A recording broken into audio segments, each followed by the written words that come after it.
weight-wise.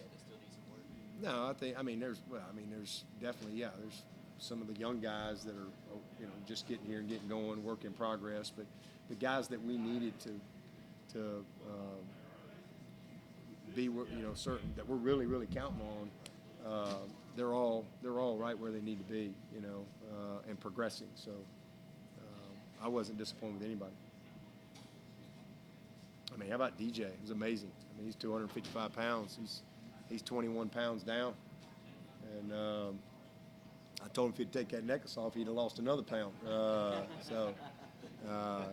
He cheated a pound. I'm really proud of him, man. Really proud of him. But all of them, they're just outstanding. Again, they're all at different parts of their overall development and their journey.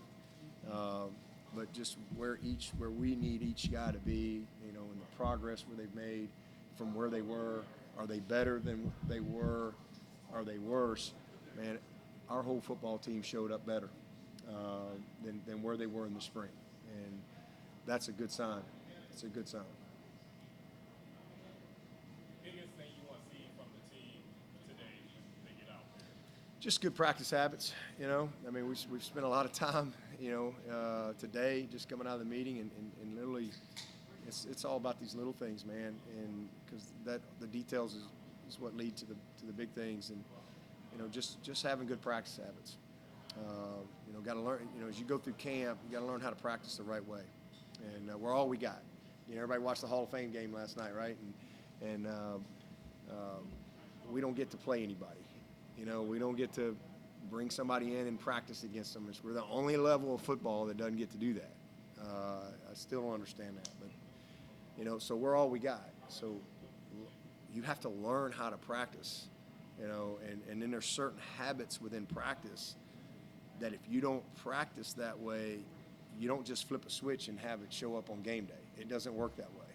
So that's the biggest thing. I want to see the maturity in how we handle ourselves on the practice field today, and I think we'll see that. Dabo, you mentioned Ella Brzee earlier. I think she was honored at the ladies' clinic. You said that all of us face Goliaths, but Yeah. How well have you got to know her, and is she kind of an inspiration for Brian, but then also for others? Oh man, Ella is an inspiration for our whole locker room. Everybody loves Brian, and everybody loves his family. He's got a beautiful family, just beautiful sisters, awesome mom and dad. I mean, just great people. And so you get to know people in the recruiting process. And little Ella, she was a young middle schooler when I guess I met her, and so now she's 15, and she's in a tough battle, and she's an inspiration. I mean, being with her at the ladies' clinic and seeing just her spirit, and her joy in the moment, and it was inspiring. And she's definitely someone that I pray for every day, and their family, and just I know our team, really is praying for as well. So, and just keeping our arms around Brian and lifting him up as he navigates what he's trying to do on a daily basis, but also, be there and support his sister. Page has a lot of guys in front of him. What kind of opportunity do you think he has, just given all the experience around him and above? Just go compete. They're going to all play. This is a team that's built a lot like our 14 team. You were around here in 14, so you remember DJ and Grady and I was at the Falcons the other day, and I was just talking to Grady about this. But DJ and Grady and Carlos and Deshaun Williams, all them guys are still playing, right? And Josh Watson, and I think there was one more in there. This is a group that I missed one. He was an end, but Ian was the same way. You had Tavares and Corey Crawford and Kevin Dodd and Shaq and Vic. I mean, it was a pretty good group.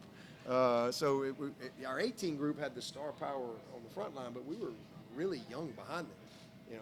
Our backups were a young Logan Rudolph, a freshman Xavier Thomas, you know, we stayed healthy. We had Albert. He was our most veteran guy. But this group's very deep, so those guys are all going to have opportunity to play. And you know, our strength will be in numbers. And hopefully that will serve us well throughout the course of the season. And there's not many teams that will be able to have that type of depth and rotate and things like that. But Peyton is going to be a true sophomore. I mean, how about that guy? He was 380 pounds when he got here. And that was a bad 380. It wasn't a Dietrich 380, David Hood. It was a bad 380. So he's not listening to me. You paying attention, Hood? Okay, good. Just want to make sure. Yeah, Bobby Bowden. He's asleep back there. But you know, look what was he? I mean, he's 380 when this kid shows up midterm, and he's the same thing. Didn't have a senior year, and now what was he like 315, 317? I mean, incredible. I mean, just he's a different person. And he did some stuff last year. He made some flashes, and did some things. But he's one of those guys that can do it all, man. And so there's room for all them guys. I promise you, if they deserve to play, Nick gonna get them in there. He had a great spring, so if he'll build on that, he'll be fine. Yeah, but the NCAA recently recommended doing away with the one-time transfer rule of letting players transfer as often as they want to. Curious just what your reaction is to that. Do you think that would further complicate just trying to manage your roster? Well, I don't think there's any question about that. If you were the head coach and everybody could leave at any time, would that be complicated for you? Okay, well, there you go. I mean, but I don't think they passed that, did they? Yeah, but I mean, it is what it is. We have we don't have much structure in college football right now, you know. So that's why you better be inside out and you just focus on where your feet are and be great today. And that's my focus is, you know, because I don't have any control over any of that stuff, so I ain't worried about it. I just focus on our guys and Clemson and getting ready for Georgia Tech. Yeah, but Thomas Austin was saying that there's maybe more negative recruiting against Clemson now than there used to be. Just as a program, how do y'all kind of handle that? Do you try to handle that, or you just kind of? Well, I think we're recruiting pretty good, so they ain't negative enough, I don't guess. Again, it's one of those things you don't control. I mean, you just be who you are. Just be who you are. Focus on being who we are and be transparent. You know, I mean, I think we're doing all right in recruiting. Doing all right. Down when you look at middle linebacker with Trotter and Bentley and McGuire, do you want one of those guys to emerge to be the guy or keep playing? They all the guy. They all can play. Man, Levante Bentley, that's a redshirt junior. That's a bad dude right there. He is a grown man. Trotter, McGuire, Simpson. Who the heck am I forgetting? I'm forgetting one of them. Barrett's kind of, you know, a hybrid guy, but you know, Trotter and McGuire and Bentley and Trenton Simpson. Man, you can just pull them up in the air. You know, all them guys can play. So I think all of them are going to play. That's why we didn't even put a depth chart out, because I mean, I don't know who's going to run out there first. We'll see. We got a long way to go, but I do know this: if all them guys are healthy, they're going to play. I don't see them standing on the sideline. It'd be WWE tag team. You know, all right, I got you. I'm in. I'm out. So that's what you want, man. You know, and they're that's the other thing I like about this team. I said this to y'all in the spring. They're a very self-aware group. You know, they've got a lot of selflessness and self-awareness, and those are two of those unique intangibles that you don't always have.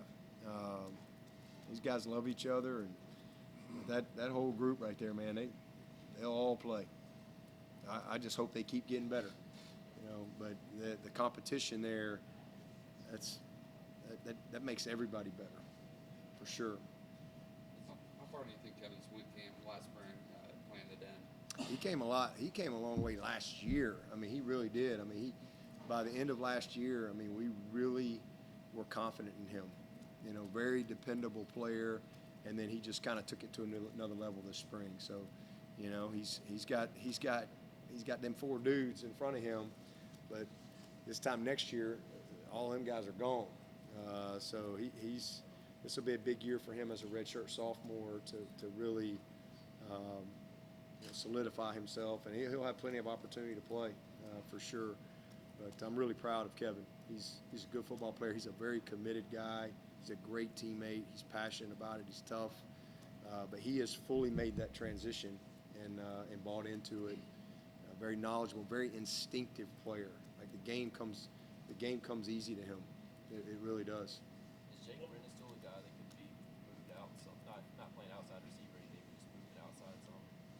I mean, all of our tight ends are outside. I mean, we're more detached than we are attached. They're some depending on formation, they're in the backfield some, and then we occasionally have some attached stuff. But most of the time, those guys are in a 2-point stance. But I mean, Jake can do it all. I mean, I'm proud of him.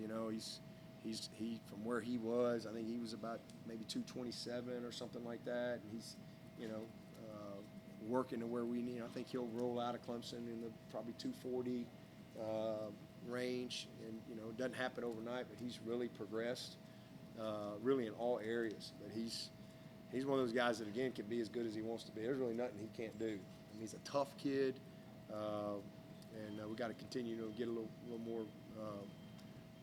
more thump in his rump, if you will. But he's a tough-minded kid, but he can really run. He's got great ball skills and still just developing. I mean, true freshman last year, got enough experience to be dangerous. I thought he built on it this spring. I like how he finished the spring, and I think he's in a